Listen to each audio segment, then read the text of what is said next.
Indianapolis, Indiana, where Megan joins us. Megan, you're on the Ken Coleman Show. Hi, Ken. How are you? Megan, I'm living the dream. How are you? I'm okay. Okay, so good. Thank you for asking. All right. So what's up? I have a predicament, and that is that when COVID started in 2020, my current employer, which is state government, allowed us to work from home. Yeah. A couple months into that, they told us that we were going to work remote full time because it was saving our governmental agency a lot of money. Yeah. Which was awesome because I really enjoyed working from home. And my ultimate goal is to be able to have a farm animal rescue someday. Okay. So my fiance and I decided to move out of the downtown area, an hour away, to be able to have land so that I can accomplish that dream someday. We moved to a really small community. And in June, my employer told everybody that they had to return to office full time. Yep. So now I have a 2-hour commute every day for a job that I'm not super hyped about. Yeah. How much do you make? I make around $42,000 a year. Okay. Keep going. I interrupted you because I wanted to know that. Anything else? Are you asking me? Are you asking me? Should you stay or should you go? Is that essentially what you're calling about? Kind of, but also like if I do leave, I don't know what to do because my ultimate goal in life is to help and protect animals. Right. So what needs to be true? What needs to be true for you to eventually help those animals on this piece of land that you guys have landed on? What needs to be true for you to be able to do that full time?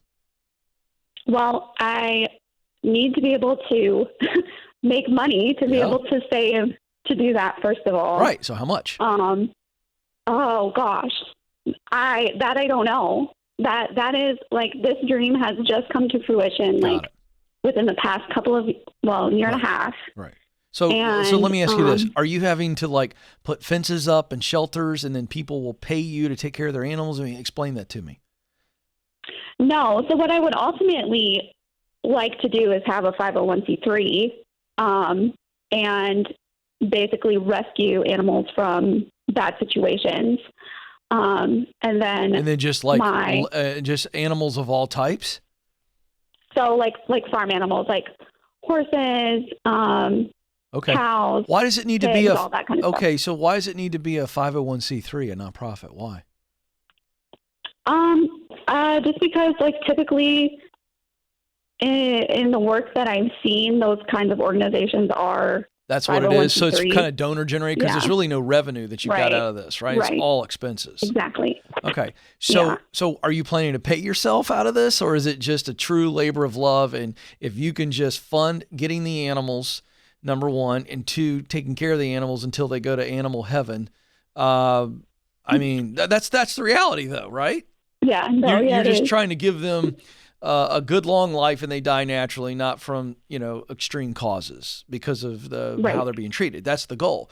Right. So is you want to pay yourself out of this too, or is it just to be able to acquire the animals and care for the animals? It would be basically to acquire the animals and care for the animals and potentially have donor funds to help with that. I wouldn't want to pay myself out of this. Okay. So here's the deal. So you need a day job. So you need another day job. Yeah. Exactly. Okay. So you have to choose. Do I want to continue to do a 2-hour commute or do I want to work closer to the farm? And I know the answer, but you're asking me, Ken, I don't know what to do, but see, this is a little bit different.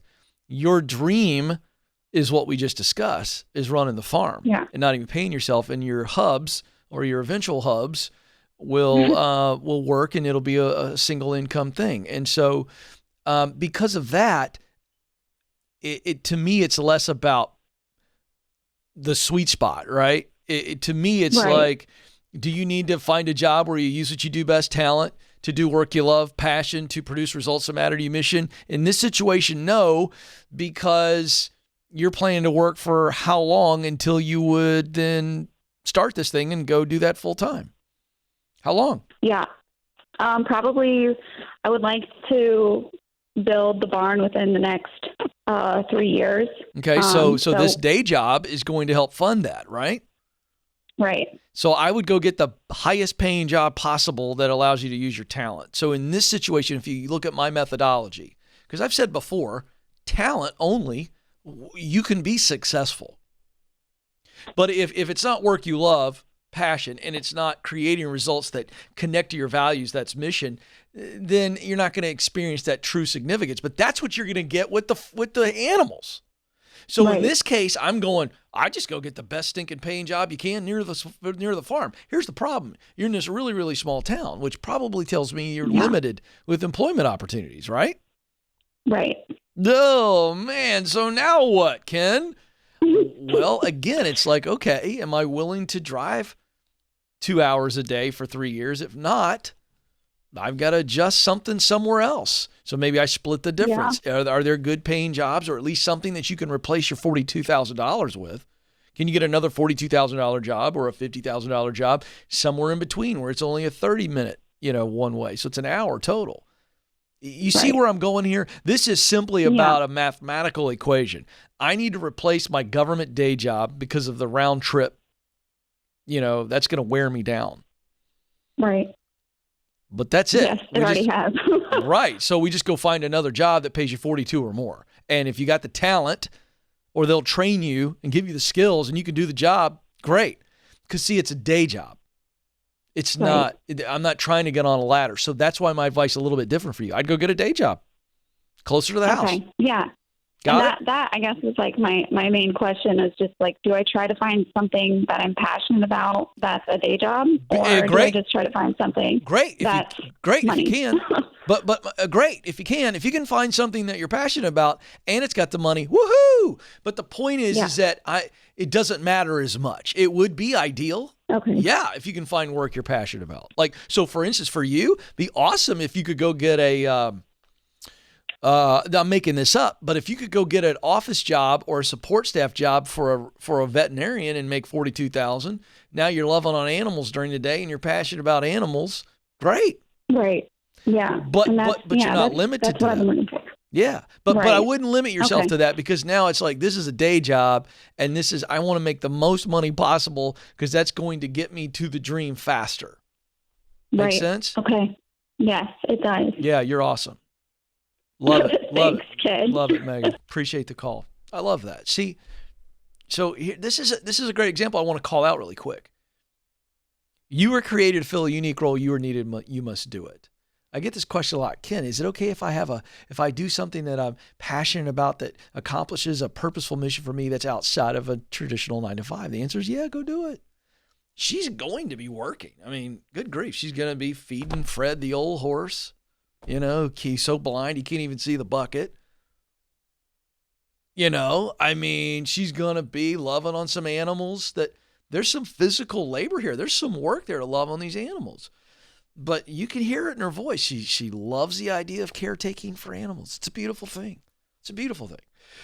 It's missional to her. It creates results that matter to her. She wants the animal to be able to live their life to full age, whatever that is, and not die of abusive situations, but to die naturally. It's a beautiful thing. So does it have to be for a big salary? No, but that's her and her husband, or husband-to-be. They decide that and they figure that out and they go, this is what we want to do. You do it. So again, folks, I mean, that's an awesome contribution. Like, it matters to Megan. And it's a beautiful thing. And I'll tell you something else will come out of that. Something beautiful.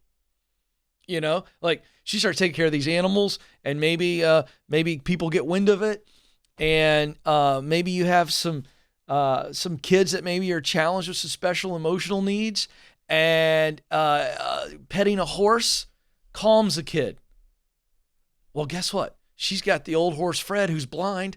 Well, Fred's going to be docile. The kid doesn't know that Fred's blind, but Fred nuzzles the little kid's hand, and that kid gets unbelievable therapy. Do you see where this stuff goes? So it's like, there's so much here, and you got to be okay going, this is what I want to do. I want to rescue animals, and I'm not going to pay myself. Great.